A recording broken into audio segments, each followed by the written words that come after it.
All right. Hello, everyone. Thank you for taking your time to be here.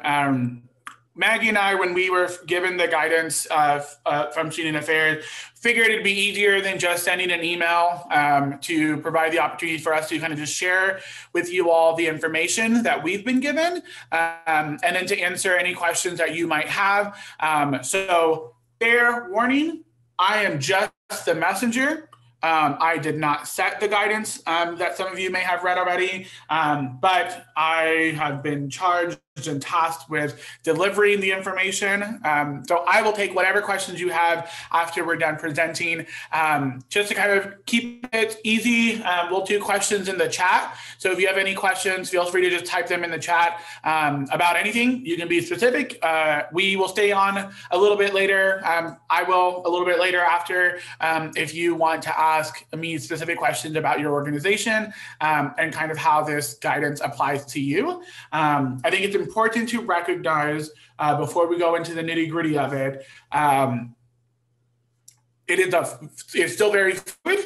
Even kind of when we introduced guidance last summer of kind of what to expect for the fall semester, at least for the first half of the fall semester for events, we said then it was still very fluid. And right towards the end of the semester, we moved all events into to be virtual. And that's where we kind of are now. I think one of the things important when we engage with student affairs leadership, and this is the vice president, associate vice president, and members of the leadership team for the division, kind of with feedback and thoughts that we got from some of you. The new guidance that was provided was in consideration of some of those thoughts as well. So hopefully you may have had the chance already to read the email that was sent out. If you haven't, totally fine. We'll kind of go over it so you kind of understand where we are. And just as a reminder, any questions you have, please put them in the chat, and know that we are recording the meeting so that others who couldn't be here tonight can watch it a little bit later. So as of right now, and this is guidance as of right now, it is subject to just as everything else that we're dealing with COVID. The student affairs leadership has said, or has now issued new guidance saying that we will approve any event that is deemed essential. One of the things that's important to recognize when we talk about essential, we have 300 student organizations on the books. Every organization functions very differently, from honor societies to fraternities and sororities to special interest organizations to sports clubs. Every single organization functions very differently. So essential is going to be very different for every organization. And so we're keeping it very vague in that sense, because the hope is you as the organization will explain why it's essential to your organization. Some of the things, example-wise, they gave for those organizations that have initiations, that may be honor societies and fraternities and sororities, to spring semester. A lot of our organizations are doing elections, and so anything that your organization deems essential, you can put through the process of approval. Keep in mind that myself and Maggie are not the ones who are going to make that decision.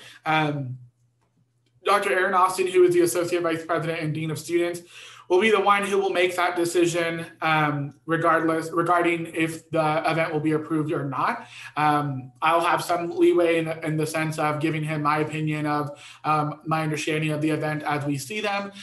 So I do want to say, and forewarning, it may take a little bit longer than it has been in the past to get events approved. But as you submit them and as we see the requests come in, we will funnel those up to get approved from Dr. Austin as well. So nothing on your side will change. You'll still submit all your events, whether they're going to be virtual or in person via StrockerSync. Maggie did update the form, and maybe I'll turn it over to Maggie so she can kind of explain where the changes that kind of highlight where you'll put in that request for those events. So Maggie, if you want to talk about that really quick, about the event form, that would be super helpful. Yeah, of course. So we got rid of some of the questions that, were pre-COVID. So over 200 people, those questions kind of went away because right now we're not going to have any events over 200 people. In addition, we added some questions about what's the max attendance that can be in the space that you're renting, whether that's on or off campus. It will also have you submit what precautions you're taking for COVID-19. So masks, hand sanitizer, all of those types of things. Those will be in there as well that you'll have to answer for us. And I will always encourage you all to write more information than you think that we need. So that way we don't have to reach out to you and ask additional questions. So that way we can make sure that your event is getting approved as quickly as possible. Thank you. Yeah, so with it, we made the form shorter, so hopefully that will be helpful. Keep in mind, this is only if you are wanting to have events in person, whether that's on or off campus. So this is guidance for you to have events in person that, again, are deemed essential to you. Some of the things to keep in mind, because I imagine some of our organizations will have these questions. No, you cannot have parties. You cannot have formals. You can't put on dances. You can't have mixers or fundraisers. The fundraisers one, we've gotten a couple of questions so far about it. So I'm going to reach out to Dr. Austin to see what that means from his perspective, because we have some groups that have figured out a way to do virtual fundraisers, which I imagine will still be approved, but right, even like the restaurant ones, things like that. So we're going to look into that again some more and see what he says. So keep in mind, there's going to be some things that are not going to be deemed essential, regardless of what information is provided, and that will automatically tell you, no, you can't have this. You can do it in virtually if you can, but we won't approve it to be in person. So do keep in mind, again, this is either on campus, off campus, wherever you are having events. In addition to that, the process, again, I would expect a couple more days into it. So as soon as you can get your events submitted, even if you know they're going to be ready, if your event's not till April, if you just want to go ahead and get it submitted ahead of time, I would recommend doing that. Because keep in mind that because of all the events coming in, things like that, it does take a little while to process some of those. Also, whatever decision Dr. Austin makes is the decision that we are going with. So there's not necessarily an appeals process to his decisions. However, if he does deny your event, he will send you some justification as to why he's denying it, so that you kind of have an idea, and we're not just saying, no, you can't have this event and whatnot, but we'll provide some information to you specifically from there. In addition, if you are going to host in-person events that are essential to your organization, there are still several guidelines you still need to follow. It is still our preference that you host these events outside and not necessarily inside, but right, it's still January, really still early semester, so cold still there. But do keep in mind that, right, that's our preference, but if you can figure out a way to keep it safe inside, then that's totally fine as well. Do keep in mind that we're still going to, part of you providing the information is explaining how you're keeping to precautions that Maggie mentioned. So there is a section in there that you'll kind of list out how that works. Your attendance cannot exceed 25 people. So don't expect to have an event with 50 people.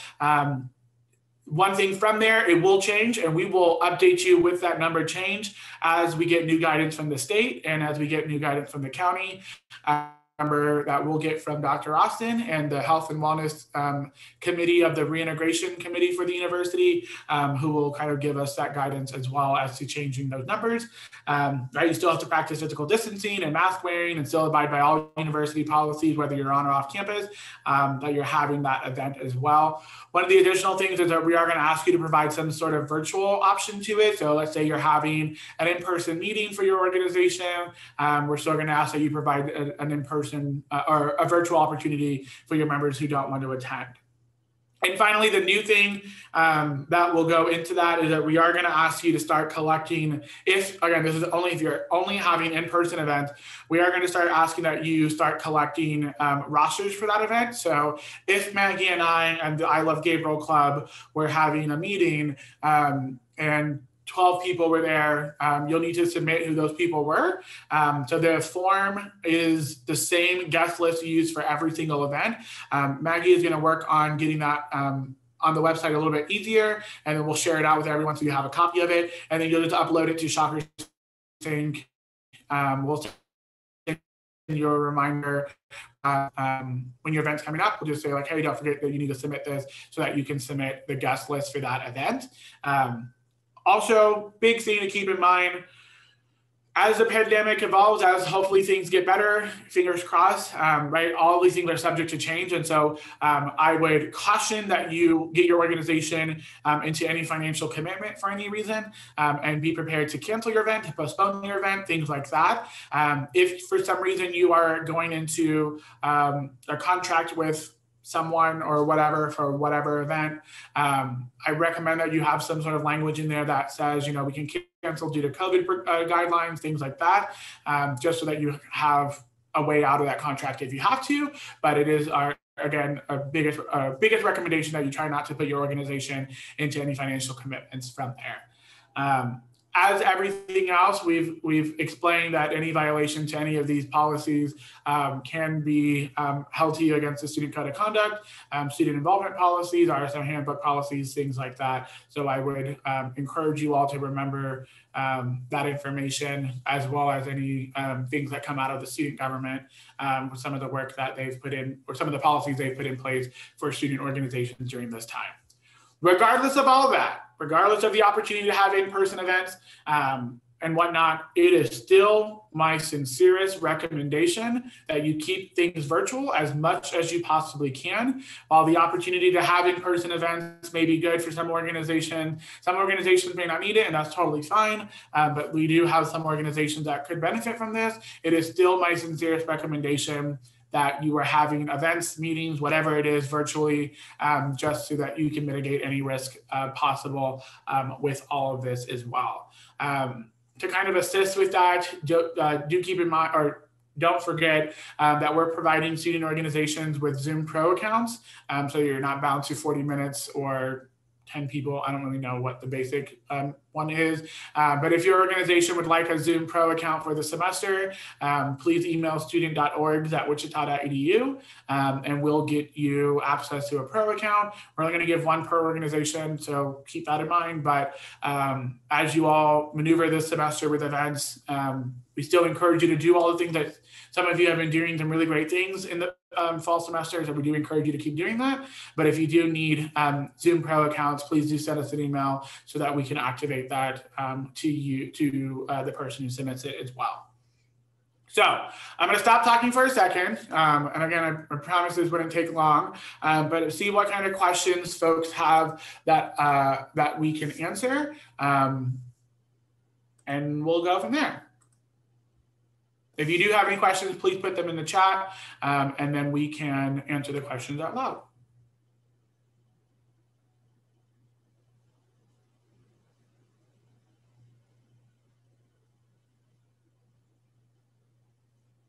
As someone gets ready to ask a question, as we go through the spring semester, right? Spring semester is very busy with organization transitions, with renewal, Shocker Leadership Awards. A lot of things go on in the spring semester for student organizations. We do want to remind you that, right, Maggie and I are available for whatever help you need, whatever support you need to get your organization through the process. This semester, we'll be getting ready to open renewal in a couple of months. And so as you get ready for organizations next year, we'll have the renewal process starting fairly soon. And then we're making some adjustments to Shocker Leadership Awards so that we can still recognize some of the accomplishments that our organizations have accomplished this year. Some of our groups have done amazing things, and we still want to recognize those accomplishments. So some of that information will start coming out fairly soon. So yeah, but are there any questions about this guidance, about how it applies to your organization specifically? If not, we can sit in silence for a little bit, but you are free to go if you don't have any questions. And I'm happy to stay on, as well as Maggie, for a little bit if you have questions specifically about your organization that you'd like to ask. But for everyone else, if you do have any questions that come up, please feel free to let us know. If you even have a question of, hey, we're thinking about this, do you think it'll get approved? Send us an email, let us know, and we can let you know our honest opinion about the likelihood of that event getting approved or not. Anything that comes up, just let us know. We're here to help you kind of maneuver through the semester. I do want to just, again, clarify that This could change, can change next week. I hope not. My hope is that this can stay for a little bit, but as the pandemic progresses and as we kind of figure things out with especially vaccines and things like that, right, this could change throughout the semester. So we will do our best to stay on top of providing all of you with updates to any changes in guidance, any changes in policy from either university or from student affairs or student involvement. And we'll go from there with it. My hope that soon we'll be back to whatever this new normal is so that you all can get back to the amazing things that you've been doing with your organizations and members. But that is all we have for you. We wanted to keep it short because it's 6:20 at night, but I do appreciate you all taking the time. If you have any questions, we'll stick around. Please put them in the chat and we'll go from there. Other than that, everyone have a wonderful evening. If you have any questions, feel free to email us and we'll get those answered. And we will stick around for any questions that you all have.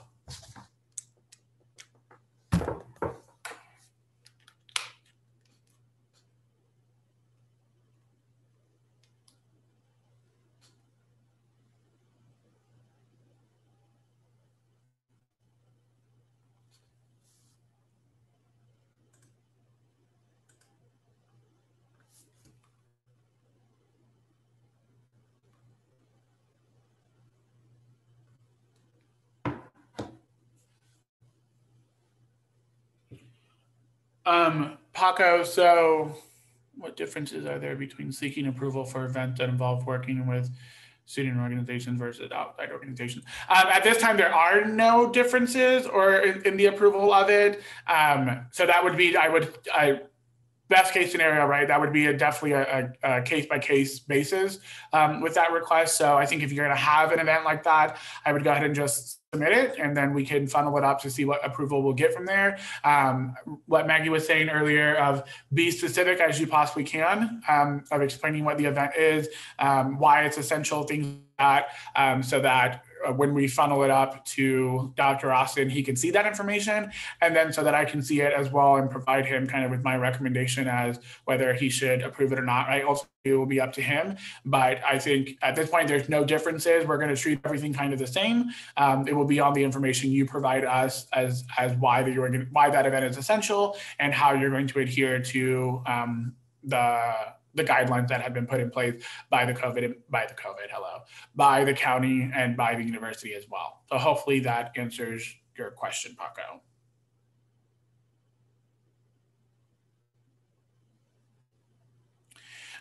Miss Sarah, if we already have someone with a pro Zoom account,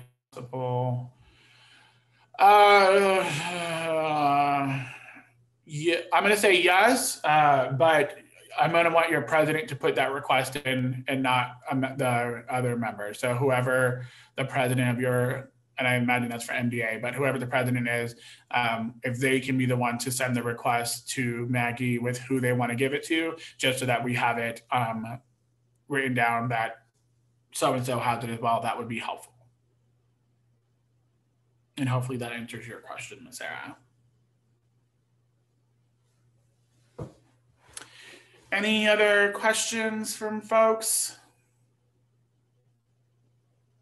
You can also unmute yourself now if you want to. I turned that back on if you want to, but if not, you can totally type them in there.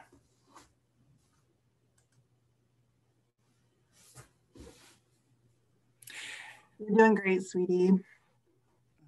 I didn't come a little late, so you may have restated it, but what about volunteer opportunities? Would it cause an issue if we volunteer for philanthropy?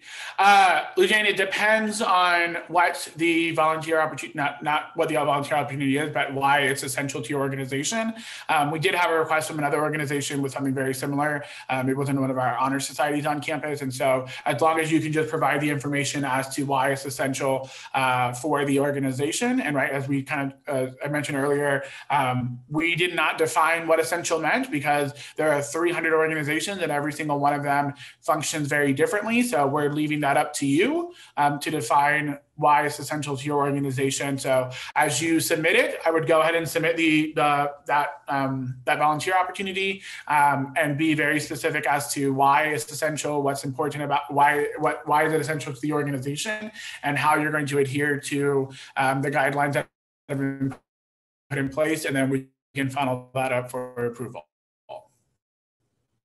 Does the size of the location help to improve the approval?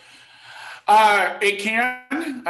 Not going to lie to you. Another organization that did that got a very large venue for 30 people or for 22 people-ish. I don't remember the number. For me, it seems it would be better because then you can ensure you spread out. So if you have that opportunity to do it, I would also specify that in the request so that when we look at it, we see, oh, they're going to have 20 people at it and they're in a venue that holds 1,000. They're going to be spread out. So if you have that, I would put that information in the event description request that lays out kind of how you're adhering to guidelines, and that could potentially help as well. But I also can't guarantee that. But to me, it would make sense to me that you've considered that and you got a bigger space. So, but the max still no will always guarantee. be the number that was said. So max will always be right now 25. Right. Nothing higher. Unless the county adjusts their guidelines, correct? Yes, that's correct. Other questions?